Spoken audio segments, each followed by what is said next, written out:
سیاسی میدان میں مقابلہ کیا جائے گا اور نگران سیٹ اپ تو نہیں پکڑے گا، لیکن آپ کی بھی آج ایک اہم میٹنگ ہوئی ہے کسی سے، تو نام آپ کو معلوم ہے کون آ رہا ہے نگران وزیر اعظم کے طور پر؟ مجھے آپ آج تائید کرنے دیں اپنے فاضل دوست یاز امیر صاحب کی. انہوں نے بڑی ٹھیک دونوں نقطے اٹھائے ہیں.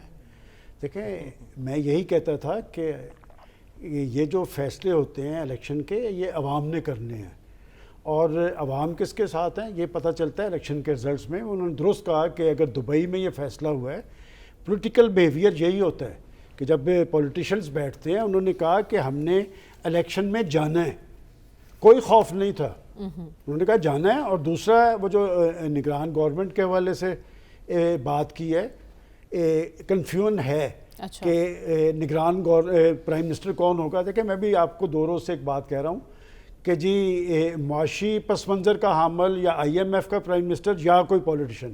دیکھیں، ایک بات جو آج آئی ہے، رپورٹ ہوئی ہے کہ رات والی میٹنگ بڑی امپورٹنٹ ہے، اور اس میں بھی میں آپ کو بتا دوں کہ چونکہ ایک گلی کا فاصلہ ہے، بنیادی طور پہ آصف زرداری صاحب جہانگیر ترین صاحب کے بھائی کے افسوس پہ آئے تھے، چونکہ بالکل ساتھ والی گلی میں ان کا گھر ہے، ساتھ پرائم منسٹر صاحب کا گھر ہے، اس کے ساتھ والی گلی میں مخدوم احمد محمود صاحب کا گھر ہے. یہ تینوں گھر ساتھ ہیں.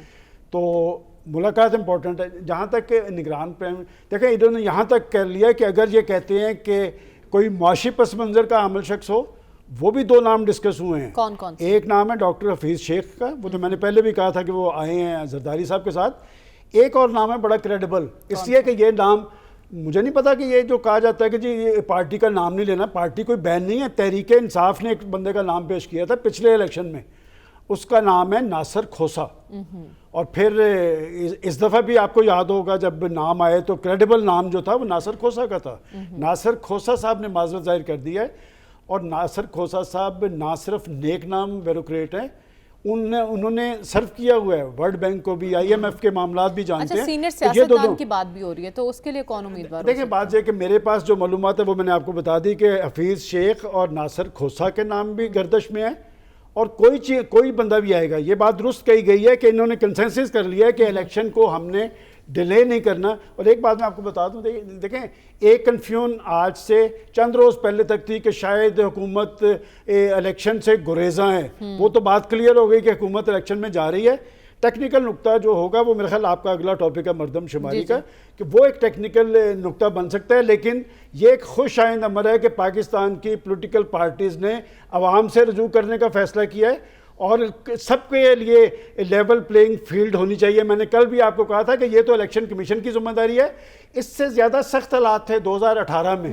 بات یہ کہ یہ کہا جائے کہ کٹ ڈاؤن ٹو سائز، انہوں نے تو جناب ان کی لیڈرشپ ہی اڑا کے رکھ دی تھی. لیکن کہ وہ جو جب میدان لگا ہوتا ہے نا، اگر یہ نواز شریف صاحب کو ڈسکوالیفائی کر دیا تھا تو نواز شریف صاحب کیا پاکستان کی سیاست میں میٹر نہیں کرتے؟ آپ نے جس ملاقات کا ذکر کیا، میری پرائم منسٹر سے ملاقات ہوئی ہے. میں نے ان سے پوچھا آج علیحدگی میں کہ جی رات جو ملاقات ہوئی ہے، انہوں نے ایک ہی بات کہی ہے. ایک تو میں حیران ہوں کہ آج کل وہ ہر بات میں انہوں نے کہا جی کہ فیصلہ میری پارٹی کی طرف سے نواز شریف نے کرنا. اچھا، آج بھی جو ہم نے ان کی تقریر سنی اس میں کوئی 10-12 دفعہ تو نواز شریف کا نام یہاں تک کہا، انہوں نے کہا جی کہ وہ میرے بھائی نہیں، میرے باپ ہیں، پارٹی کے لیڈر بھی ہیں، ووٹ بینک بھی ان کا ہے، مقبولیت بھی ان کی ہے. اسی لیے تو وہ ٹارگٹ ہوئے تھے. وہ جو -1 کیوں ہوتا ہے؟ لیکن -1 نہیں ہوتا.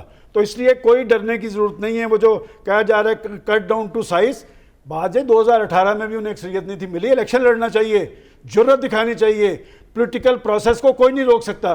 اور پھر میں آج کریڈٹ دیتا ہوں یاز صاحب کو کہ انہوں نے جو بات کہی ہے کہ پولیٹیکل فورسز نے، دو بڑی پارٹیز کے لیڈرز نے دبئی میں بیٹھ کے فیصلہ کیا ہے کہ الیکشن پہ جائیں گے، کوئی خوف نہیں ہے.